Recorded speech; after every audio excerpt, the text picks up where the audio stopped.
Alors, c'est une thématique qui est vraiment très intéressante. Je suis en train même de dire que c'est vraiment excellent de parler aujourd'hui de la gestion de risques et de catastrophes naturelles et surtout de la fabrique des politiques publiques. Je crois que c'est intéressant parce que on a vu dans le passé, dans le court terme, mais aussi dans le moyen terme, dans le long terme, des catastrophes qui sont vraiment néfastes sur l'humanité. Et je crois que il faut vraiment s'attaquer, il faut vraiment se préparer par rapport à ces événements pour qu'on puisse quand même atténuer les conséquences et les retombées, qu'ils soient sociales, économiques, humaines, etc., etc. Alors, parlons de la gestion. Je pense que en tant que responsable, en tant qu'universitaire, en tant que chercheur, mais également en tant que professionnel, en tant que décideur du Maroc, je crois qu'on a besoin quand même de développer notre mobilisation dans ce sens pour chercher la meilleure façon de gérer ces catastrophes parce qu'à un moment donné, ça devient vraiment géré et chaotique dans notre cas. Alors, gérer les risques et les catastrophes naturelles, c'est un petit peu très difficile. Mais encore une fois, quand on aura peut-être la mobilisation de tout le monde, ben, je pense qu'on y arrivera certainement. On peut pas peut-être les prévoir, je suis en train de le dire, mais on peut peut-être quand même les gérer le moment où ils sont là. Et donc, en tant que laboratoire, en tant que chercheur encore une fois, en tant que décideur encore une fois, je crois qu'on a besoin de développer nos moyens, on a besoin de développer également nos capacités pour qu'on puisse le faire d'une façon qui doit être vraiment efficace. Alors, les exemples ils sont nombreux vis-à-vis des catastrophes qui ont été également récurrentes dans le temps.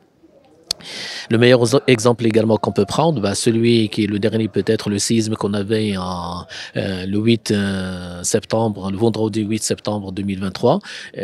Ça a montré beaucoup de choses, effectivement, à travers ce que je viens de dire, ce que je viens d'appeler les conséquences et les retombées qui sont peut-être sociales et économiques.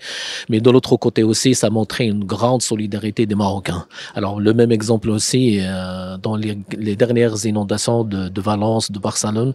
Et je crois que les Marocains, ils sont là. Les Marocains, ils ont peut-être cet état d'esprit. Il y a quelqu'un qui a parlé de mindset. Je crois qu'on a quand même cet état d'esprit. On a juste besoin de prendre notre temps, de réfléchir à la question, de creuser, d'approfondir pour qu'on puisse avoir les meilleurs outils, les meilleurs moyens pour qu'on puisse également gérer efficacement ces différents risques et ces différentes catastrophes naturelles. Aujourd'hui, il s'agit d'une occasion pour se rencontrer, nous les chercheurs, scientifiques, les professeurs, pour contribuer à discuter une question très importante, à savoir la gestion et l'élaboration des politiques publiques en matière de catastrophes naturelles au Maroc. Donc c'est un sujet très important dans plusieurs dimensions, surtout concernant la responsabilité assumée par l'État marocain bien sûr qui doit produire des politiques publiques efficaces et efficientes en la matière, et ainsi la contribution de l'acteur territorial.